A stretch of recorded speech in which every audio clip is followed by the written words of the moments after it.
दोस्तों, मैं बार बार कहता हूं कि प्रधानमंत्री जी कहते हैं बेटी बचाओ बेटी पढ़ाओ। ये नारा माननीय प्रधानमंत्री जी कई बार मंचों से दे चुके हैं। और एक बेटी का बाप आज कई रोज से लखनऊ उत्तर प्रदेश की राजधानी इको गार्डन धरना स्थल पर बैठे हुए हैं। और आपको जो बताना चाहता हूं कि बीते दिनों अखबारों की सुर्खियां बना हुआ था एसआर ग्लोबल में एक छात्रा जो 8वीं की छात्रा थी, उसको मृत अवस्था में पाया गया।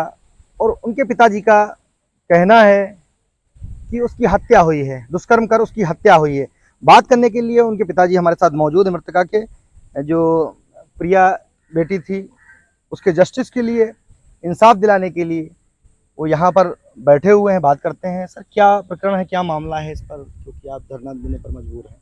20 जनवरी को 2023 को हमारी बेटी की दुष्कर्म करके हत्या कर दी गई थी SR global school BKT Lucknow, जो कि पवन सिंह चौहान एमएलसी भाजपा से हैं, उनका स्कूल है। और इस बेटी की हत्या करके बिल्डिंग के बगल में गिरा दिया गया योजनाबद्ध तरीके से। उसके कपड़े वपड़े बदल के सब कुछ करके बगल में बताया कि यहाँ पे पड़ी मिली थी, हमको तो मोर्चरी में मिली। हाँ, लेकिन जब घटना स्थल को देखा हमने तो उस पर कुछ नहीं मिला, ना कुछ था, ना बिल्कुल झरा पुछा पड़ा हुआ था। फिलहाल उनकी बात मानते हुए पोस्टमार्टम के लिए बॉडी गई तो पोस्टमार्टम हुआ। पोस्टमार्टम में जब देखा गया कि उसकी 10 उंगलियों में और कलाइयों में ऐसे निशान थे, ऐसी घसीटने के निशान थे और ऐसी चोटों के निशान थे कि वो बराबर संघर्ष करती रही होगी, बचने के लिए वो प्रयास करती रही होगी। और वो लास्ट में बच ना पाई किसी भी तरीके से, क्योंकि मोनिका और साधना प्लस एक आदमी जो भी रहा, उनमें 3-4 लोग होंगे। बच्ची छोटी थी तो कैसे बच सकती थी, लेकिन वो अपना प्रयास जब तक जिंदा रही तब तक करती रही। उसी में उसको वो चोटें आई, वो मेडिकल रिपोर्ट में हैं, वो देखा गया। प्लस नीचे पैर में, दोनों पैरों में फ्रैक्चर और खरोंचने के निशान, पूरे पूरे पंजों पे क्लॉटिंग भी खून की जमी हुई थी और हड्डी भी दोनों की टूटी हुई। हिप्स पे, यहाँ पे हिप्स से लेकर रीढ़ की हड्डी तक घसीटने के निशान, जैसे किसी ने उसको काफ़ी घसीटा हो, और हड्डी भी टूटी है। हार्ट पे एक, यहाँ पे लेफ्ट चेस्ट पे काफ़ी तेज गोल गोल चोट लगी है, एक ही साइड लगी है, जिससे उसकी पसलियाँ टूट गई। और गर्दन पे यहाँ पे चोट लगी हुई है, काफ़ी बड़ी चोट है, जैसे बेल्ट टेल्ट या पट्टा बैट वगैरह से मारा हो। सर में उसको कोई चोट नहीं थी। ये गुड़िया की उम्र क्या थी तकरीबन? गुड़िया की उम्र 12 वर्ष थी, कक्षा 8 में पढ़ती थी जी। तो ये चोटों को जब हमने देखा तो पहले तो साधारण रूप से हमने जाके उनसे कहा कि भैया क्या बात थी, कहाँ पर गिरी थी पोस्टमार्टम के बाद। तो कहने लगे कि मैस से खाना खा के आ रही थी, वो ग्राउंड फ्लोर पे साधारण गिर गई है, हम इसको हॉस्पिटल ले जा रहे हैं, ये मुझे फ़ोन पे बताया था। ये भी बात उन्होंने गलत बताई थी, क्योंकि वो जब ले जा चुके थे, हमें फ़ोन करने से पहले उन्हें डॉक्टर ने घोषित कर दिया था मृत, और उसके बाद घुमा फिरा के ये हमें बात बता रहे थे। तो पहली तो यही गलत बात बताई। वही बात जब हम दोबारा पहुँचे पोस्टमार्टम रिपोर्ट लेके, तो उन्होंने फिर वही रिपीट कर दिया। तो हमने कहा कि पोस्टमार्टम रिपोर्ट में इसने खाना तो खाया ही नहीं। तब वो सब बयान बदलने लगे, खुद एमएलसी साहब, वार्डन, वहाँ के सभी लोग हड़बड़ाने लगे, बयान बदलने लगे। वो कहने लगे कि खाना खाने गई तो थी, लेकिन हमारे साथ गई थी, पर खाया कि नहीं खाया ये हमने नहीं देखा। चलिए कोई बात नहीं। तो हमने कहा कि फिर क्या हुआ, गिरी कहाँ? बोले इस जगह पे गिरी है, इधर पे गिरी थी। तो हमने कहा एक साधारण रोड पे गिरने से इतनी हड्डियाँ टूट जाएंगी, इतनी चोटें कैसे आ जाती हैं? तो फिर कहने लगे तो फिर हो सकता है 5 मंजिल से ऊपर से गिर गई होगी। तो हमने कहा ये कौन सी बात हुई कि भाई 5 मंजिल से गिर गई होगी, आपके यहाँ सीसीटीवी लगे हैं, दिखा दीजिए। तो कहने लगे ये सीसीटीवी बंद है। तो हमने कहा मैस तक गई है बेटी, मैस में लगा होगा, उसको दिखा दीजिए। तो कहने लगे वो वहाँ पे भी नहीं है। हम लोग ऊपर गए, ऊपर जाके देखा, 5 मंजिल पे जब गए तो बाउंड्री इतनी ऊंची थी, है भी अभी भी, बेटी का भी लगभग इतना ही कद था। कैसे वो कूद सकती है, कैसे गिर सकती है? धक्का लग नहीं सकता है, कुछ नहीं हो सकता है। फिलहाल कोई वहाँ सबूत नहीं मिला जिसका वीडियो वहाँ पे भी बनाया गया। इसके बाद पुलिस ने एफआईआर लिख के तुरंत कार्रवाई शुरू की। वो कार्रवाई पुलिस ने अपनी जैसी शुरू की तो वो केवल जो एमएलसी साहब ने कह दिया कि ऊपर 5 मंजिल से गिर गई होगी, बस उसी पे कार्रवाई शुरू हो गई। फॉरेंसिक एक्सपर्ट को बुलाया गया, 5 मंजिल से गिरने के लिए पुष्टि के लिए सीन रिक्रेशन किया गया। सीन रिक्रेशन में पोस्टमार्टम रिपोर्ट में इधर लिखा गया कि 40 किलो वजन है, उधर 10 किलो का पुतला बना के वहाँ से गिरा दिया गया। 3 बार गिराया गया, तीनों बार पुतले का सर जमीन पे लगा। हमारी बेटी की चोट कहीं सर में नहीं है, हमने पहले ही वहीं पे विरोध कर दिया। हमने कहा इसका पुतला सर नहीं फटा पुतले का, वो हमारी बेटी के चोट सर में नहीं है, इसका लगा है, आप ये गलत कर रहे हैं। लेकिन हमारी बात को दरकिनार कर दिया, केवल एमएलसी बस साहब की बात को माना गया और कार्यक्रम आगे बढ़ाने लगे। पोस्टमार्टम रिपोर्ट में एमएलसी साहब ने भी बहुत बड़ी कमी करवाई कि खड़े रहे पोस्टमार्टम के टाइम पे, पूरा जब तक हो नहीं पाया, और कई बार अंदर बाहर गए, डॉक्टरों से मिले, तो उन्होंने उसमें एक बहुत बड़ा पार्ट्स ये कटवा दिया। लिखा है पोस्टमार्टम में कि बेटी के प्राइवेट पार्ट्स में टचिंग नहीं है, जिसकी वजह से स्लाइड और डीएनए, नाखून हाथ के वो बाल वगैरह काट दिए जाते हैं, वो काट दिए हैं। लेकिन एक लाइन और खुली है कि 2.5 लीटर खून यूट्रस के पास आसपास जमा हुआ पाया गया। तो 2.5 लीटर खून यूट्रस के पास कैसे आ गया, कहाँ से आ गया? सवाल खड़ा होता है। और अगर आ गया था तब तो स्लाइड हर कंडीशन में बननी चाहिए थी जी। और क्या नाम से भ्रमित मृत्यु थी तब तो और जल्दी बननी चाहिए। लेकिन नहीं, दबाव में आके उसको कटवा दिया गया, जिससे केस की दिशा ही बदल दी गई, टोटल दिशा बदल दी गई, क्योंकि उनको आत्महत्या बनानी थी। तो पुलिस ने यहाँ दबाव में और मेडिकल रिपोर्ट में यहाँ दबाव में आके ये काम किया।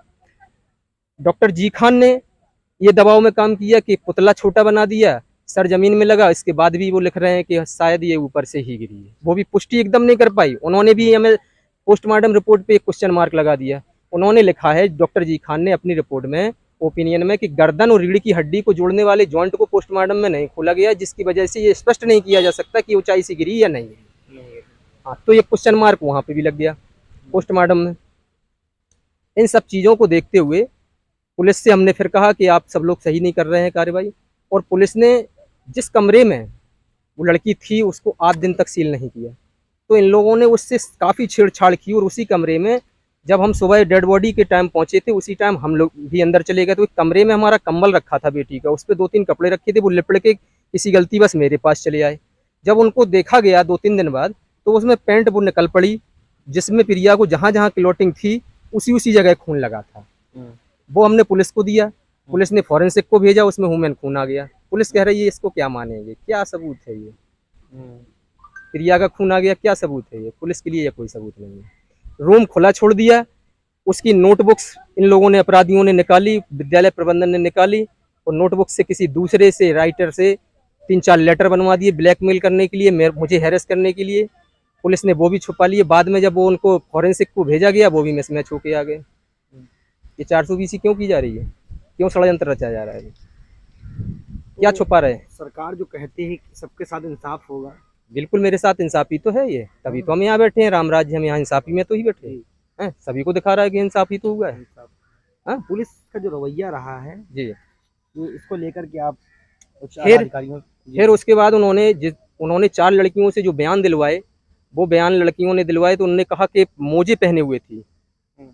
मोजे 8 दिन तक निकल के नहीं आए हैं। अभी फोटो में दिखाएंगे, उसके पैर एकदम साफ सुथरे, जबकि उसी टाइम बारिश के साथ हवाएं चल रही थी बहुत तेज। तो पैर गंदे क्यों नहीं है अगर वो मैस तक गई है? जूता चप्पल क्यों नहीं पाए गए? अगर बगैर नंगे पैर गई तो जूता चप्पल कहाँ गए, मोजे कहाँ गए, और पैंट क्यों बदल गया? ये सारी चीज़ें साबित करती हैं केवल और केवल घटना उसके अंदर, रूम के अंदर की गई, कहीं पे भी की गई हो, उसके साथ दुष्कर्म किया गया, वो बचती रही, परेशान होती रही, लास्ट में उसको मार दिया गया, और उठा के बचने के लिए एक योजनाबद्ध तरीके से इधर रख दिया गया। ये सारी चीज़ पुलिस जानती है, इसके बाद भी पुलिस नहीं कर रही। जब पुलिस का ये रवैया हमने देखा, बल्कि पुलिस ने मुझे हैरेसमेंट करने के लिए मेरा मोबाइल ले लिया, 4G एंड्रॉयड मोबाइल, की बेटी इससे बात करती थी, हम इसको रिकअप कराएंगे, इसमें कुछ ये निकलेगा वो निकलेगा। 8 दिन तक नहीं दिया, उनका किसी का नहीं लिया, हमारी हैरेसमेंट किया। और इसके बाद जब हमने देख लिया कि ये रवैया पुलिस गलत कर रही है, तो हमने 13 फरवरी को प्रधानमंत्री को, राष्ट्रपति को, राष्ट्रपति को शायद नहीं, राज्यपाल साहब को और मुख्यमंत्री को, दोनों डिप्टी सीएमओ को, मानवाधिकार, बाल आयोग, महिला आयोग, डीजीपी, सबको और रजिस्ट्री की पूरा बिंदुवार लिखा कि ये कमियां की जा रही हैं, पुलिस ये सब सबूत मिटाती जा रही है, मेरी जांच जो है किसी अन्य एजेंसी से करा दी जाए।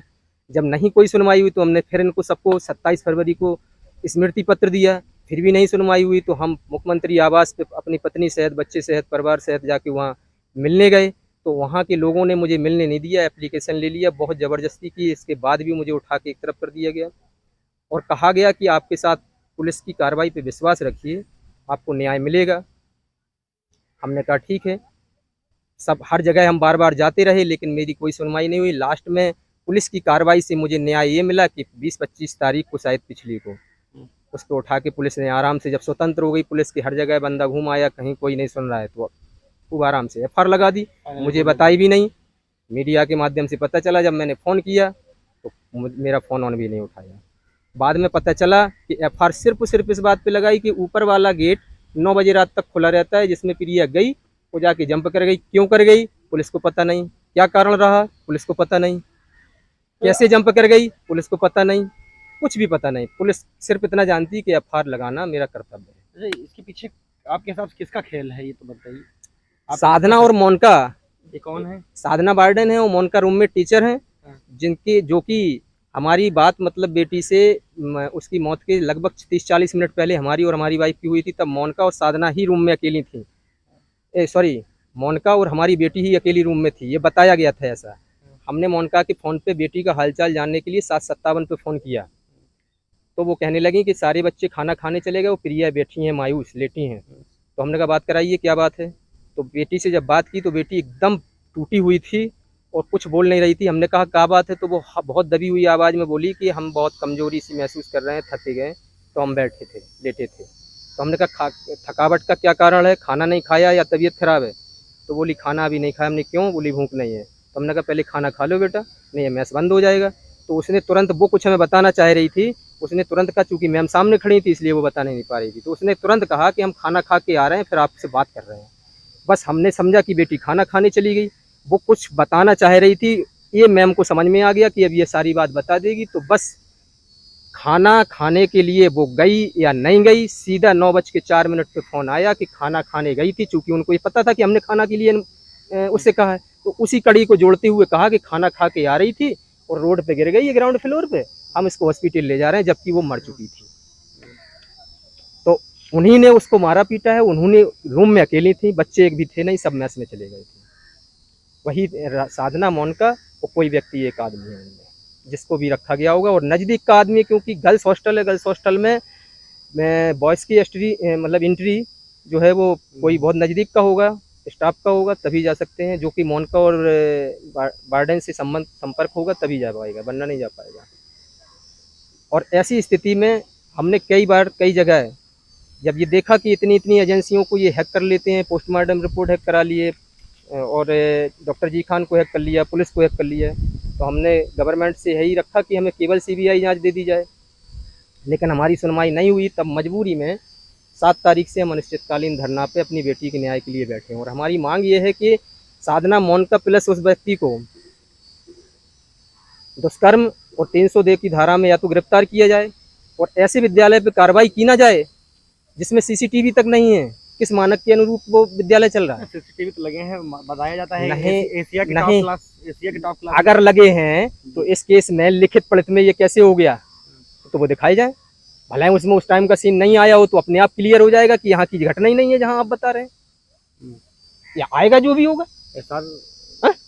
तो लगे हैं और एशिया का टॉप है, मान लिया हमने, हम तो एशिया का टॉप हम भी मानते थे, हम भी बेवकूफ़ी तो थे, तभी तो एशिया का टॉप मान के विद्यालय में बेटी को भेजा है। बेवकूफ़ी तो थे, वो एशिया का टॉप ही तो था, तभी तो भेजा है।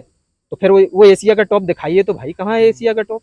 और अगर नहीं है, केवल कागजों में है, तो ऐसे विद्यालय पर कार्रवाई नहीं होनी चाहिए। तो हमारा तो ये है कि उस पर कार्रवाई करिए। और यदि अगर सरकार को या उनको ये लगता है कि हम ये बात गलत कह रहे हैं तो सीबीआई जांच करा लीजिए, जो आएगा दूध का दूध पानी का पानी हो जाएगा। सीपी साहब से लखनऊ मिले, कमिश्नर लखनऊ से, तो उन्होंने क्या आपसे कहा? हम मिले थे, लेकिन हम इस विषय पे कुछ नहीं बोलेंगे। आपने मांग की थी सीबीआई की? हमने अपना जो वो है वो क्या नाम से ज्ञापन और हमारी मांग है वो हमने सब पूरी विधिवत लगा के उनको दिया है। तो आपसे बात किया उन्होंने? अब उन्होंने ले लिया है, अब इसके बाद क्या होगा वो देखा जाएगा। आपने बात नहीं की बैठ के, जिस तरीके से बात होती है? बात जो होनी चाहिए थी वो हुई है, लेकिन उस पर हम नहीं, मतलब सीबीआई के लिए मैंने बोला, सीबीआई के लिए हमने नहीं, किसी ने बोला हो या ना बोला हो, लेकिन हमने बोला है आपने, हम तो केवल सीबीआई चाहिए। किसी ने क्या बोला हमें इस बात से मतलब नहीं। सामने वाले, देखिए सर, सामने वाला चाहे अधिकारी हो चाहे कोई हो, जिसके पास जो देने को होता है वो कहता है हैं। अब हमने तो ये कहा कि सर हमें उससे उम्मीद नहीं है कि हमें न्याय मिल जाएगा, तो हमने तो ये कहा कि हमें तो सीबीआई से ही केवल न्याय मिल पाएगा। और अगर फिर न्याय देने वाली बात है तो हमें हम जो कह रहे हैं कि इन लोगों ने ऐसा ऐसा किया, आप अरेस्ट कर लीजिए, किसी से भी करवा दीजिए, हमें क्या मतलब। कार्रवाई होनी चाहिए, चाहे वो पुलिस कर दे, चाहे CID कर दे, चाहे CBI कर दे। तो आप किससे उम्मीद है, क्योंकि आप तो धरने पर बैठ गए हैं? हम केवल CBI से, अगर हमारी बात मान के ही चलना है आपको तो बात अलग बात है। उसके साथ जो गलत हुआ है, एविडेंसों को देखते हुए जो हुआ है, सीबीआई से कराएगा कौन? आपने तो मांग कर दी, कराएगा कौन? क्योंकि अभी आपको हम आए तो सात हम तक तो केवल कई रोज से आप बैठे हुए हैं। हाँ, कोई हम अधिकारी तो मिलने केवल आया- हाथ मिलने जोड़ आया के आपको? हम तो केवल हाथ जोड़ के CP साहब के या DGP साहब के माध्यम से अपना जो प्रार्थना पत्र है वो माननीय मुख्यमंत्री महोदय के लिए दिए हैं। और हमें उम्मीद है कि शायद उन्होंने मतलब अगर नहीं अभी तक हमारी आवाज़ उनके कानों तक पहुंची होगी तो अब पहुंच जाएगी। तो एक बेटी के लिए वो भी कहते हैं कि बेटी बचाओ बेटी पढ़ाओ, बेटियों के लिए ये सुविधा होनी चाहिए, बेटियों के लिए वो चाहिए। कई मुहिमें चलाई जा रही हैं सरकारी तरीके से, अरबों खरबों रुपए भी खर्च किया जा रहा है। जब से तो आप क्या बैठे हैं, कोई मिलने आया, कोई अधिकारी आपको? नहीं, हमसे कोई नहीं आया मिलने। सूचना तो होगी, क्योंकि LIU से रिपोर्ट जब जाती जब ही है हमने डायरेक्ट दिया है तो सूचना क्यों नहीं होगी? कि आप धरने पे बैठे हुए जी हैं। बिल्कुल। तो अब क्या करने और वाले अगर हैं आप? इसके बाद भी हमारे देने के बाद भी सूचना उन तक नहीं पहुंची तो इसके लिए आप हमारा ही फॉल्ट मान लीजिए कि हमारा ही सिस्टम खराब है। कब तक आप बैठे रहेंगे? फिलहाल तो जब तक हमारे शरीर में जान है, बेटी तो चली ही गई, तो अब हमारा भी जीने का कोई बहुत बड़ा मकसद तो है नहीं। एक ही बेटी थी। अनिश्चितकालीन रहना चलेगा बस, या हमें न्याय दे दें, CBI दे दें, या इनकी गिरफ्तारी करा दें, उस पर कार्रवाई कर दें। ना CBI से कराएं, किसी से भी करा दें। और अगर उनको लग रहा है कि हम गलत कर रहे हैं तो CBI जांच करा दें। CBI में जो होगा वो तो हो जाएगा। ये थे जसराम राठौड़ जी, जो गुड़िया जो लखनऊ के एक हॉस्टल से जिसको मृत पाया गया, उनके पिताजी हैं। उनको प्रशासन से बहुत ज़्यादा उम्मीद नहीं है, बस वो चाहते हैं कि अगर मुझे न्याय देना चाहते ही हैं तो हमें CBI जांच ही चाहते हैं हम कि CBI के थ्रू हमारी जांच हमारे इस प्रकरण की कराई जाए और मेरी बेटी को इंसाफ मिल जाए। तब तक के लिए बने रहिए मेट्रो फ्यूचर न्यूज़ के साथ। मिलते हैं फिर।